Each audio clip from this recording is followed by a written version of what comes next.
Hi అండి, అందరికీ good evening. మీకు జోక్ చెప్తా. ఇంకోటి, ఇగో నేను నైట్ మా హస్బెండ్ 11:30 to 12 అట్లా వచ్చిండు. వచ్చిన తర్వాత ఫ్రెష్ అయ్యిండు, తిన్నాడు, పడుకున్నాడు. నా ముందట పన్నట్టే యాక్టింగ్ చేసిండు. నేను మళ్ళా లేచేసరికి సెల్ పట్టుకున్నాడు. మళ్ళీ కాసేపటికి లేచేసరికి మళ్ళీ సెల్ పట్టిండు. ఓసారి నేను లేచేసరికి 1 అయింది, ఓసారి లేచేసరికి 2 అయింది. గంట 2 గంటలకు ఒకసారి నేను లేస్తూనే ఉంటాను వాటర్ కోసమని. మళ్ళీ ఒకసారి లేచేసరికి 3 అయింది. టైం ఎంత అవుతుందని చెప్పేసి నేను చూస్తే 3 అవుతుంది.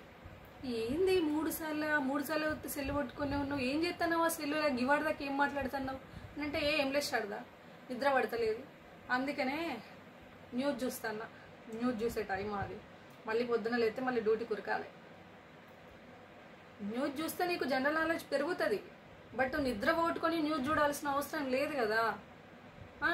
ఏమొస్తుంది సరే, ఇప్పుడు నువ్వు ఎక్కువసేపు మంచిగా నిద్రపోయినావు అనుకో, నువ్వు పొద్దున చాలా యాక్టివ్గా డ్యూటీలో ఉంటావు.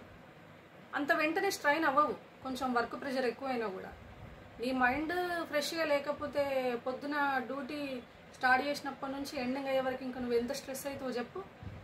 అగో అట్లున్నాడు మా ఇంట్లో మా ఆయన. మరి మీ ఇంట్లో కూడా అట్లున్నారా? నన్ను చూస్తాడు దాచిపెడతాడు సెల్లు, నన్ను చూస్తాడు దాచిపెడతాడు. ఇది అప్పుడప్పుడు ఎప్పుడూ జరుగుతూనే ఉంటుంది.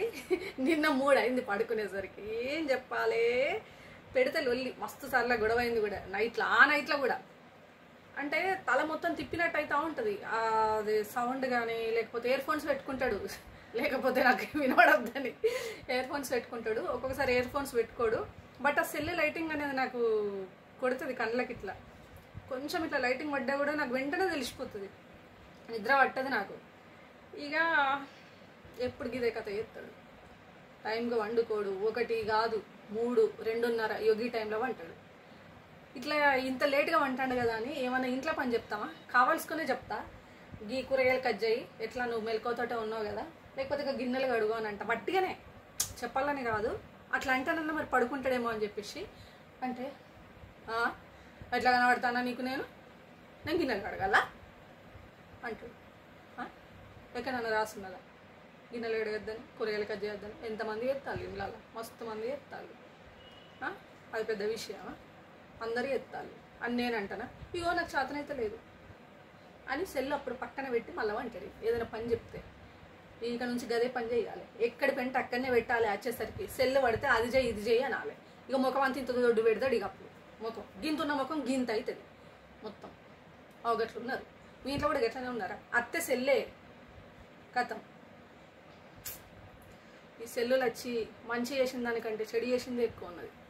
ఏందో ఏమో, మనం వాడేదాన్ని బట్టి ఉంటుంది ఏదైనా. అవచ్చి ఏం చేసినాయి, టెక్నాలజీ మంచిగా ఇంప్రూవ్ అయింది, కానీ మనం వాడేదాన్ని బట్టి ఏదైనా ఉంటుంది. ఇట్లున్నారు. బై.